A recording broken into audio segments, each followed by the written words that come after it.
Uni के 24 तारीख इस साल कांटोन रेख्टर मुकदमा जो है SM और YM के खिलाफ बहंडलिंग में लिए ये एक्स पार्टनर्स है रेस ब्यूरो कम्फर्ट ट्रैवल सर्विसेज का। इन पर इल्ज़ाम है कि ये कई लोग को कई ग्राहकों को ठगे है ग्रोotschaligen oplichting tientallen klanten का किए। ऑफिसर इनके लिए 3 साल के सदा मांग किए है SM के लिए और कही है तरख बतालिंग ये पैसा स्लाख्तोफर्स को वापस देने के लिए वरना 6 महीना एक्स्ट्रा इनको मिलेगा। ये M को 22 रिहा किया गया क्योंकि सबूत नहीं था इनके खिलाफ। ये मुकदमा SM के खिलाफ यूली के 8 तारीख आगे जारी होगा प्ले डोई के लिए। यूनी के 30 तारीख इस साल कांटोन रेख्टर मुकदमा बहंडलिंग में लिए है ये स्ट्राफसाग जो है खे क्रोमोसूटो खे ह्यू आकी बे जर्गन्स एरपटर वे सार्जो और ये टेनबर्ग का। रात्सलीडन जो है पटर और ह्यू आकी का ये अर्टस्टाल के मांग किए फर्डेडखिंग जो है क्रोमोसूटो का ये चाहते थे इनकर फलोपख हेख्तनिस निकाला जाए और बाकी रात्सलीडन ये फ्राइस प्राक के मांग किए क्योंकि इनके क्लियंटन जो है ये दूसरे तीसरे लोगों के इजाज़त पर ये काम किए। OM क्रोमोसूटो के गुजारिश पर इनको कतास था। ये मुकदमा यूली के 17 तारीख आगे जारी होगा। प्लेडोयन पटर और ह्यू आकी का फैसला भी हेख्तनिस क्रोमोसूटो के बारे में लिया जाएगा। अगस्त के 13 तारीख OM का रेप्लिक रहेगा। यूनी के 25 तारीख इस साल कांटोन रेख्टर मुकदमा बहंडलिंग में लिए है ये भी CL के खिलाफ एक फोरखांगर जो है जिन पर इल्ज़ाम है सेडन मिस्ट्रेफ का। ये स्लाख्तोफर जिनके साथ ये हुआ ये एक दूसरा religieuze gemeente का है। Verdediging vrijspraak के मांग की है क्योंकि tegenstrijdige verklaringen slachtoffer ने दिए है और इनके इन vrijheidstelling का मांग किया गया। ऑफिसर van justitie ये खारिज किए है uitstel दिए है इनको। मुकदमा यूली के 23 तारीख इस साल आगे जारी होगा। मई के 14 तारीख और यूनी के 25 तारीख इस साल मुकदमा जो है ये मार्टिनस बोर्डो से योंगामान कैपी पे फोली मुन्ना एर फोली राम्पी और आ खाओ खाओ के खिलाफ ये बहंडलिंग में लिया गया। ऑफिसर van justitie ये सभी verwerping चाहते हैं verweren का और verdediging ये vrijspraak के मांग किए। रात्सलीडन जो है मार्टिनेस और योंगामान का ये कहते हैं कि scheikundig rapport की कमी है। कांटोन रेख्टर इन vrijheidstelling का जो गुजारिश था इसको खारिज किए और ये मुकदमा यूली के 23 तारीख आगे जारी होगा। मुमकिन है कि फॉनस भी निकलेगा। एक historische bijeenkomst जो था द नेशनल असेंबली में बीते हुए यूली के 6 तारीख को जहां पर सिटंड प्रेसिडेंट जेनिफर गेर्लिंग सिमोन्स को और ग्रेगरी रुसलैंड को मुबारकबादी बधाइयाँ दिए है इनके चुनाव के जीत के लिए। Afscheidtoespraak में वे कही है कि जिम्मेदारियां के साथ नेशनल eenheid और होप पर वे हमेशा गौर किए। वे मानते हैं कि गलतियाँ हुए हैं लेकिन बहाल रिजल्टातन भी है जैसे रॉयल्टी प्रोग्राम।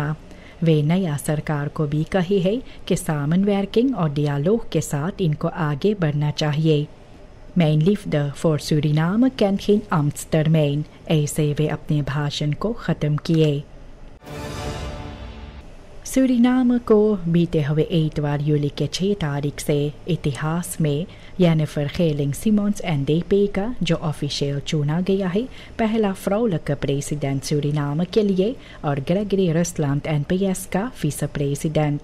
ये भी एक buitengewone vergadering में हुआ द नेशनल असेंबली का जहां पर इन दोनों को कैंडिडेट स्टेलिंग के साथ चुना गया। DNA voorzitter अश्विन आधी ने कही है कि सभी grondwettelijke vereisten पर गौर किया गया है। बनुमिंग जो है तो इसके साथ नया पॉलिटिकल फास सामनwerking ये भी है ये भी आउट रिफालन के बीच में और पहले भी अनबन भी था क्वालिटी में लेकिन कॉन्सेंसस ब्रेक हुए। beëdiging इस महीना में होने वाले है किसी दिन onafhankelijkheidsplijn पर, जहां पर विदेशी और विदेशी अतिथियां रहेंगे और सूरीनाम ये भी अब उस मोड़ पर खड़ा है जहां पर पॉलिटिका फर्न्यूइंग होने वाले है। प्रेसिडेंट सिमोन्स और विce प्रेसिडेंट रुसलैंड ये कहे है कि फिनेंशियल स्टेबिलिटी और ट्रांसपेरेंसी इन सभी का टॉप प्रायोरिटेट है।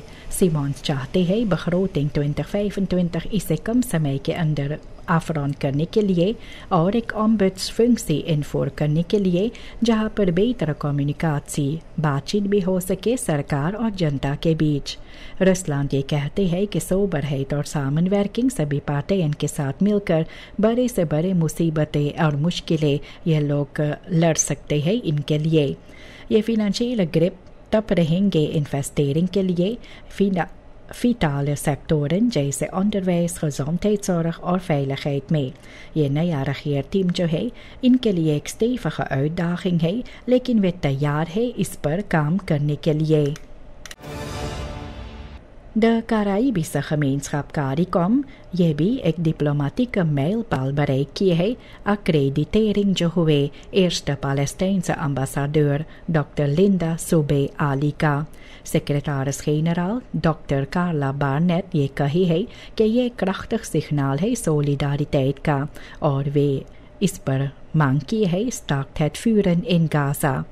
हालांकि सूरीनाम पहले पीछे हटे थे मिनिस्टर रामदीन के निर्देशन में और CARICOM इसके साथ अपने सहयोग और मदद पैलेस्टाइन से सेल्फ बस्किंग और फे एंड रेसोल्यूट्स पर इसे और मजबूत करते हैं। हाफी बे को मौका है एक मिनिस्टर्स पोस्ट इनफिल करने के लिए। यह भी टीम फन मिनिस्टर्स में जहां पर NDP voordrachten हुए। पार्टी लीडर रेमोन सापुन ये पार्लियामेंट में रहेंगे। हाफी बे ये भी चुनाव के समय भी NDP के साथ काम किए हैं और कैंडिडेटन DNA लिस्ट पर भी अंदर लाए हैं। माइक नूर सालिम इनका नाम लिया जाता है एक सीरियस मिनिस्टर्स कैंडिडेट के लिए।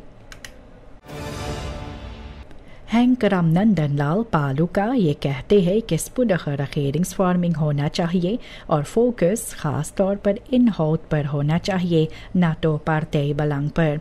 वे मौका देखते हैं लीडरशिप का प्रेसिडेंट जेनिफर सिमोन्स में और वे चाहते हैं कि फंडामेंटल hervormingen हो। रामनंदन लाल कहते हैं कि कोर्स बलेट इंफ्रास्ट्रक्चर और onderwijs ये प्रायोरिटेटन है। सोबरheit ज़रूरी है और इन्वेस्टिंग जनता के लिए होना ज़रूरी है। इनमें जनता के लिए रुकावट नहीं होना चाहिए। पेट्रोनास शुरुआत किए है ये बोरिंगन करने के लिए ये ड्रीपटन में जो ब्लॉक 52 में है जहां पर नया ओले रिजर्व्स तलाश किया जाता है। कायमान 1 और किस्का डे 1 ये भी द गोल्डन लेन में है और ये एक geologische kansrijk gebied है।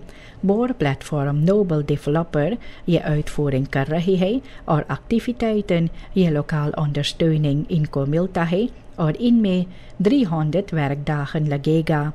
इसके साथ सूरीनाम कदम उठाते हैं ये ऑफशोर ओली एंड खास सेक्टर में और इनमें और मौका है लोकल bedrijven के लिए।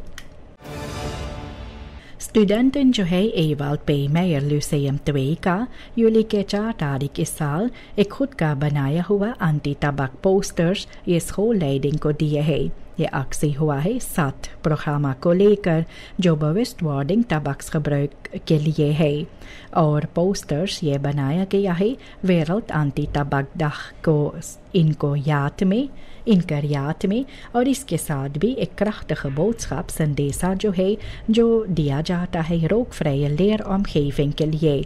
ये इनिशिएटिव जो है verantwoord gedrag और gezonde keuzes के लिए है नौजवानों के लिए।